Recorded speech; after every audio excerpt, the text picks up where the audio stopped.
आपको सादर प्रणाम करता हूँ। आपकी गौरव में उपस्थिति को प्रणाम करता हूँ। बाबूजी बैठ जाइए। जो बच्चे लगातार भागदौड़ कर रहे हैं वो ये देश का भविष्य हो सकते हैं, लेकिन मेरा वर्तमान खत्म करने पर तुले हैं। तो ये जिन जिन भाभीियों की पांडुलिपि है, तो उनसे निवेदन है कि अपने अतीत के आनंद को अपने पास समेट ले। तो काटेंगे एक रात तुम्हारी बस्ती में। जितना अवसाद हो, जितनी टेंशन हो, उसको दूर कर देना। अगर आपने थोड़ा साथ दिया तो मैं इस बात का वादा करता हूं कि आज की ये शाम ये सारे कवि यादगार बना के जाएंगे। उन्होंने कहा, क्योंकि कवि सम्मेलन जो प्रक्रिया है, दो पक्षीय प्रक्रिया है। यहां से मंच से कोई अच्छी बात की जाती है, अगर आपका समर्थन मिलता है, तालियां मिलती है, तो कार्यक्रम बुलंदियों पर पहुंचता है। क्योंकि रजनीश पांडे जी ने बहुत उम्दा कार्यक्रम कराया है। आज हमको उन शहीदों को नमन करना, उन वीर बांकुरों को नमन करना है जो आगे बढ़ते गए, चोटियों में चढ़ते गए और कारगिल हिल पर तिरंगा गाड़ कर बोला कि भारत माता की जय। उनको नमन करने का दिन है। बहुत अच्छा कि आए हैं तो काटेंगे एक रात तुम्हारी बस्ती में। चाहोगे तो कर लेंगे दो बात तुम्हारी बस्ती में। कि आए हैं तो काटेंगे एक रात तुम्हारी बस्ती में। चाहोगे तो कर लेंगे दो बात तुम्हारी बस्ती में। और मन के सूने आंगन में जो एक घटा बन जाओगे, कर देंगे हम कविता की बरसात तुम्हारी बस्ती में। एक बार जोरदार तालियां, जीवंत होकर बैठिए। माइक वाले भैया से भी निवेदन है, थोड़ा सा माइक सॉफ्ट कर दे और आवाज थोड़ी सी तेज कर दे, क्योंकि मेरी थोड़ी सी कम है। मैं बहुत ज्यादा तेज बोल भी नहीं सकता, बहुत ज्यादा तेज। सर अभी तो घुमा के लाए थे कि एक बार और घुमा ला, पैसे तुझे दे ही रहे हैं हम। तो हम भारतीय लोग बिल्कुल शुद्ध हैं। जितने भी कवि हैं मित्र को, ये बहुत उम्दा कवि है, बहुत दूर दूर की यात्रा तय करके आए हैं। मैं अगर यहाँ से परिचय करवाना शुरू करूँ तो आदरणीय सुरेंद्र जैन जी हमारे बीच में हैं।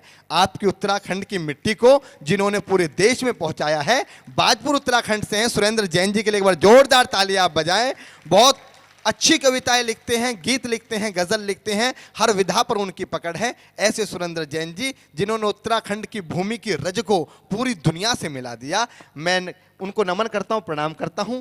उसके साथ साथ में मैं चाहता हूं एक हिंदी मंचों की एक ऐसी बेटी जिन्होंने कविता लिखना प्रारंभ किया और सोशल मीडिया के माध्यम से मैं भी उनको पढ़ता रहता हूं। जब भी उनकी लेखनी स्क्रॉल करते हुए आ जाती है तो मैं कुछ क्षणों के लिए ठहर जाता हूं, क्योंकि वो कविता होती है, वो गजल होती है रजनी श्रीवास्तव जी की। आप एक बार जोरदार ताली बजाएं। रजनी श्रीवास्तव जी हमारे बीच में हैं। एक ऐसा नाम जिन्होंने भारत ही नहीं, भारत की सीमाओं के बाहर भी मां हिंदी का परचम लहराया। मेरी बड़ी बहन है। न जाने अनगिन कितनी यात्राएं मैंने उनके साथ की हैं। जब भी उनके साथ यात्रा में होते हैं तो बड़ा स्नेह मिलता है, बहुत प्रेम मिलता है कि भाई खाना खा लीजिए, भाई बहुत देर की यात्रा हो गई है, फिर आप लेकिन आप रेस्ट नहीं किया, आप सस्ता लीजिए। तो ऐसी हमारी बड़ी बहन मोनिका दहलवी दिल्ली से आपके बीच है। अब जोरदार ताली बजाए मोनिका दहल जी के बाद में। और उसके बाद जो बैठे हुए हैं, आज तो कपड़े भी उन्होंने काले ही पहने हुए हैं। अगर कोई सरसों का तेल लाया हो तो शनिदेव पर चढ़ा सकते हैं, ऐसे हमारे अग्रज है। ये हास्य की बात है, क्योंकि देश के बहुत बड़े हास्य इसकी आंखों से लग गया होगा। ये मोहन मुंतजिर है, प्रेम का बहुत अच्छा कवि है।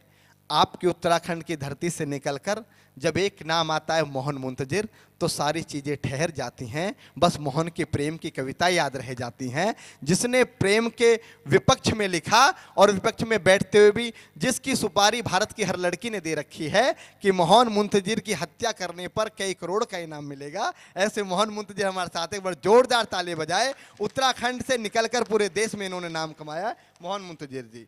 और आपकी मिट्टी यहीं के पंतनगर के अमित शुक्ला जी हमारे बीच में हैं।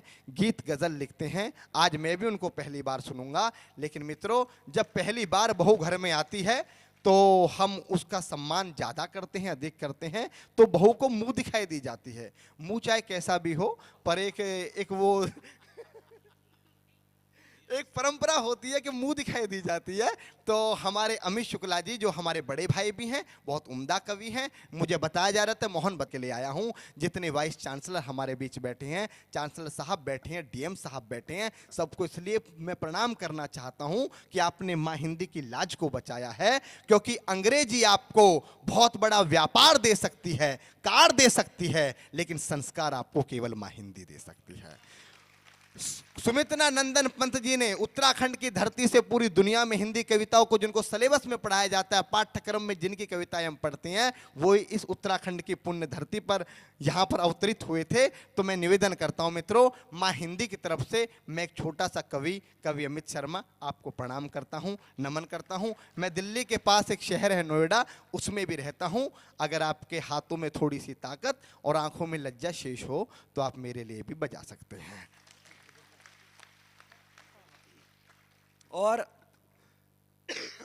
एक ऐसा नाम जो वैज्ञानिक भी है, जिन्होंने कविता में विज्ञान के एक्सपेरिमेंट किए हैं, विज्ञान के कवि हैं पंकज प्रसून।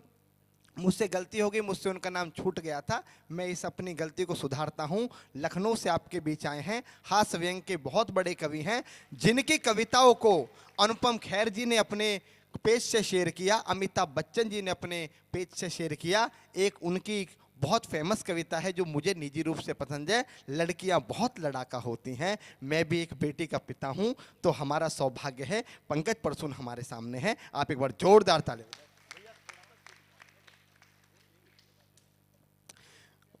जो पानी बांट रहे हैं, कुछ बांट रहे हैं, हाँ आ जाओ।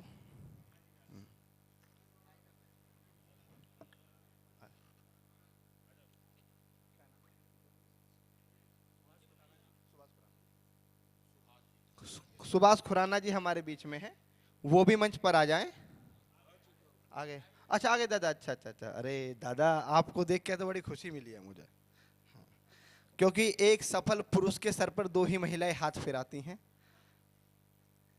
एक पत्नी फिराती है, एक माँ फिराती है। जब माँ फिराती है तो बाल मेरे जैसे होते हैं,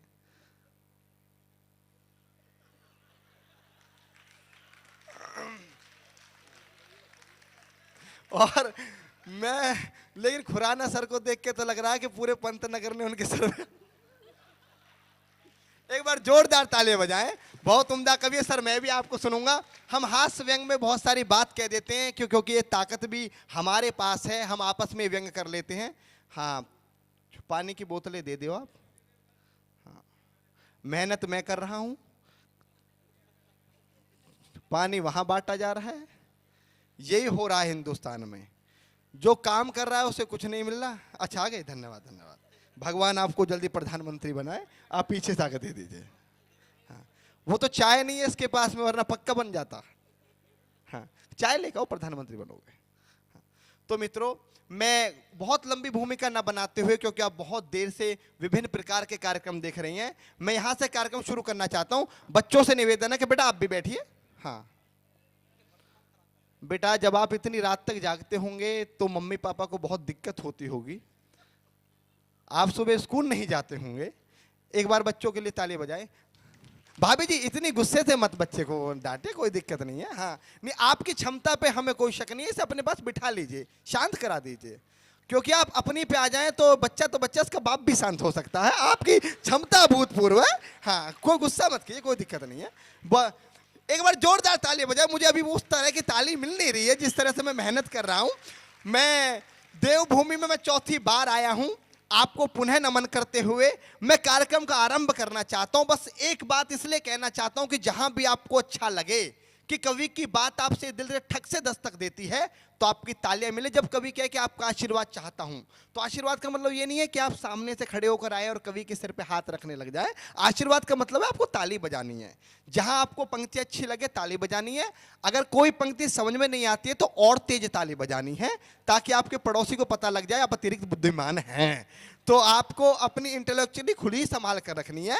तो जितने भी लोग आवागमन कर रहे हैं उनसे भी निवेदन है कि बैठ जाए। मित्रों, मैं कार्यक्रम को आरंभ करना चाहता हूं जिस प्रकार, क्योंकि मैंने पहले ही बता दिया था कि जब कोई बात मंच से अच्छी कही जाएगी तो आपकी तालियां भी मिले, क्योंकि हमारे सरदेव डॉक्टर कुंवर बेचन ने कहा है कि पूरी धरा भी साथ दे तो और बात है, तू जरा भी साथ दे तो और बात है। और चलने को तो एक पांव से भी चल रहे हैं लोग, पर दूसरा भी साथ दे तो और बात है। तो दोनों हाथ साथ देने चाहिए। हम आपका साथ देंगे, आप हमारा साथ देना।